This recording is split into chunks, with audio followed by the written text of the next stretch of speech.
there's Meri acting like this wonderful person that I wish he could have been married to. Well, he was, and sorry, he lost out. That's not nice. That's mean. Why? That's disrespect. There we go. Not respecting her as a wife, woman, individual. I'm going to repeat, I wish Meri would stand up. I am one of those people shouting, girl, stand up, stand up. Because at the end of the day, she continues to protect people that are not protecting her. I'm going to repeat this again. I said this last week. I'll say it again. I'm happy that she was able to speak her mind and ask questions about Kody's behavior when he dropped her off in Parawan. I'm happy about that. But I wish she had spoken up more honestly and freely about the other issues. And I'm here for Janelle, sticking to her guns and saying she doesn't like this man and his wife. That's her ex. You can't force someone to talk to someone just because they're on the same TV show. That's her ex-partner. Everybody wouldn't have time of day for their ex-partner. So I don't get why we need to corner Janelle and get her to say why she doesn't want to have anything to do with Kody and Robyn. And then Christine is always going to speak her truth. But I love the fact that she's sticking up for Meri and she's actually calling a spade a spade, because at the end of the day, we have Miss Robyn and Kody being very selective in what they want to say. So I can't wait for next episode. Anyway, hey there, thanks for stopping by. Welcome to my channel. If you're new here, don't forget to subscribe, click the like button, turn on the notification bell for when I upload new videos, and definitely leave a comment. In this episode, I'll be reviewing Sister Wives, season 19, episode 27, part 2 of the tell-all. Okay, part 2 of this tell-all. So you have Janelle. Janelle is in her moment. She's speaking her truth. And so there is this conversation about favoritism, and they bring up the clip about Janelle and Kody having a conversation where Janelle called, Robyn the sacred cow. And so what do I think? I think Kody has had a bias from the time Robyn came into the family, because Robyn came into the family when the family was financially in a better position, when the family was sort of transitioning as the younger, prettier wife. And so because of that, I think she had an upper hand coming into the family. We heard Kody say, I looked back at her and there was this instant spark in one of his confessionals. And so for me, personally, I feel like Kody and Robyn were attracted to one another before she came into the family. And I think because he was a polygamist, they were able to get Meri on board, because Meri has been their tool that they've manipulated into whatever they wanted. And so it was made to seem as though Robyn was friends with Kody and whatever, but they've told us they're soulmates. They've told us there was this instant spark when they first laid eyes on one another. So for Robyn to suddenly say she doesn't get it, she doesn't think she's the favorite, she's never felt like Kody favored her, it's like, are you for real? Are you for real? You got the long honeymoon, you got the family to pay off your debt, you got to get equal to everybody else who had worked hard to build whatever the family had built. They contributed more than you did, so make it make sense. At least Christine helped with childcare. What did you help with? Because you segregated yourself and kept yourself with your children, got a nanny, even though you were not working to help you with the children because you said you're struggling. And it's like, how were you coping prior to joining the Brown family? You still had 3 children. You still had 3 children before Solomon came in. So how can you say that you didn't see the favoritism?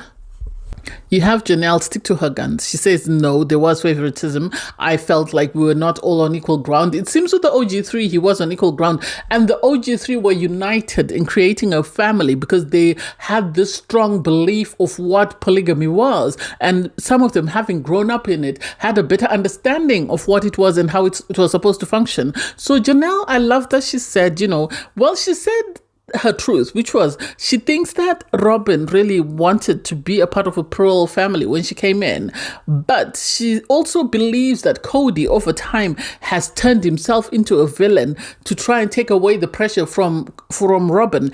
And I get it, because we remember last season where the boys Garrison and Gabe were saying that Kody, Robyn can have him if she wants him, because they're not willing to sort of contort to be whatever he wants them to be. And it seems whatever conversations he has with Robyn, he brings them to everybody else, and everybody else has to abide by that, but he then regurgitates it and says he's the one who's come up with it. So Janelle to say, I felt like I wasn't on equal playing ground, so I wasn't willing to, to sort of suddenly change to be what he wanted me to be because of somebody else. So we were done. She said she's not going to be friends with them. I don't know why Suki kept pushing her. She doesn't like them. She doesn't like them. And that's it. At the end of the day, they took her money. Janelle was the main breadwinner of the family. They took her money to buy McMansion. They took her money for Coyote Pass and are trying to cheat her out of those two things. What do you expect? She was living on a trailer on the land while Robyn had McMansion, and yet she was the main breadwinner. So make that make sense. Why would you expect someone like that to want to be friends with people who benefited from her sort of hard benefits? Make that make sense? Christine agreed that yes, Kody had a favorite. We all know he had a favorite. I don't get why we have to go around in circles. He had a favorite. I don't know why he's refusing. For him to want to sort of refuse to answer questions. I said this last week, I'll say this again. Kody needs them to bring in a man to interview him. And let's see if he gives the same sort of wish-washy responses that he and Robyn are giving. Because at the end of the day, he is getting away with a lot by not answering anything because, he manages to push Suki into a corner and Suki ends up not wanting to sort of confront him because he's saying, I want to keep quiet. Yes, she called him a baby. I don't think that's enough. I think the producers should have yelled cut and should have told him, Kody, you have to answer the questions. You cannot whistle yourself out of this. You need to answer the questions because at the end of the day, this is why you're here. And this is why you're here. If you don't want to be here, the door's open. And please remember, you're not coming back next season. So they have this Meri section where they talk about, the day Meri was moving, because Meri went to him and asked him to help her move because she needed someone to drive the truck for her. So they spoke about, the little moment that happened in the van where Meri backed into him. And then they spoke about the fact that he was crying after he dropped her off.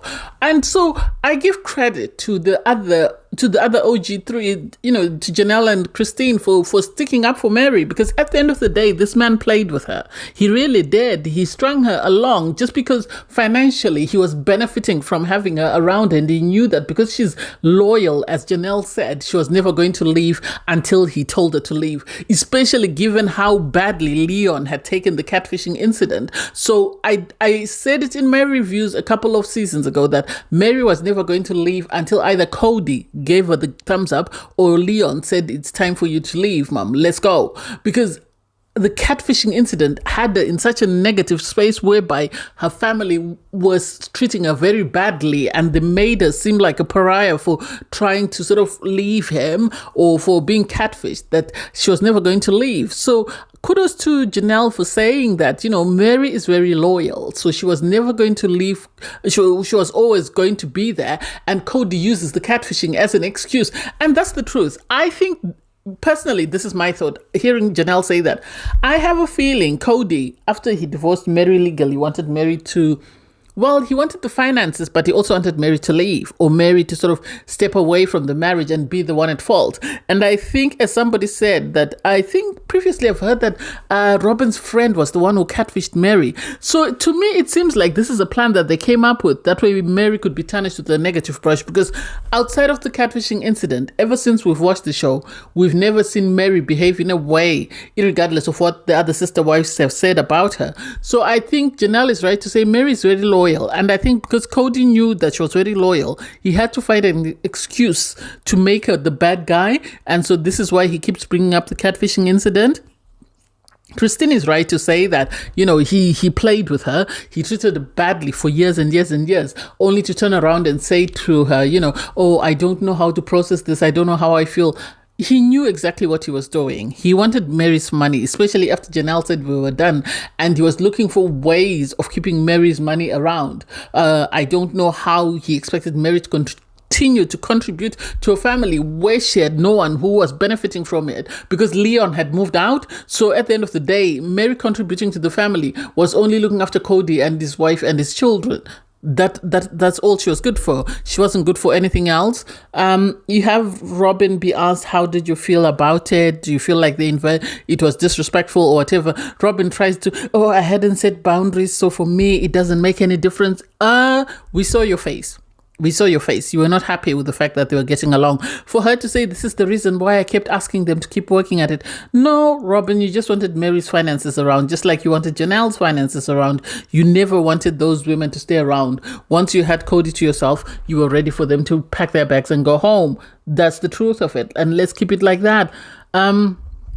So I don't know. I really don't know. I feel like I wish Kody had been asked more questions, because Meri was saying, when he said that, it's an end of an era, she couldn't understand what he meant by end of an era. Did he mean it was an end of an era as in the whole Brown family is gone as they knew it? Or did he mean it was an end of an era because Meri was gone? I think Kody really liked Meri. This is what I'm going to say. Kody really liked Meri. Kody treated her very well up until he got the divorce from her, because he used to see how caring and empathetic and compassionate he used to be with her, because he realized that she was someone who was a bit more sensitive as compared to his other wives.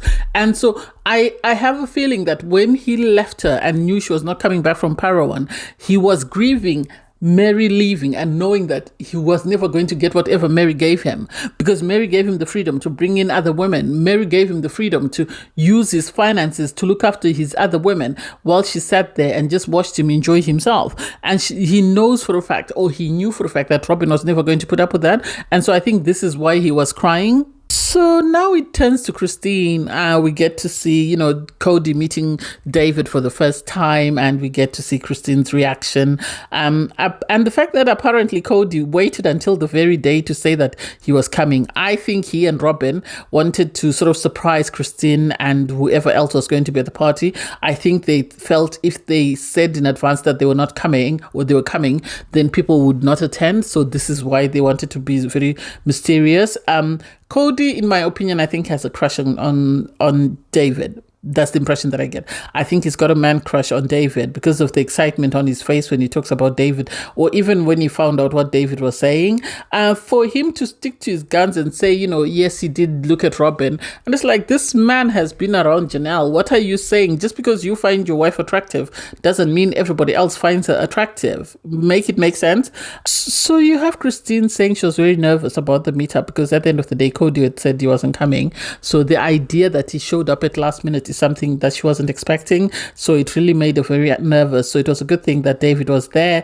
They spoke about a double date, or for Kody, because Kody had said he would love to go on a trip of some sort with David. And it's like, make it make sense.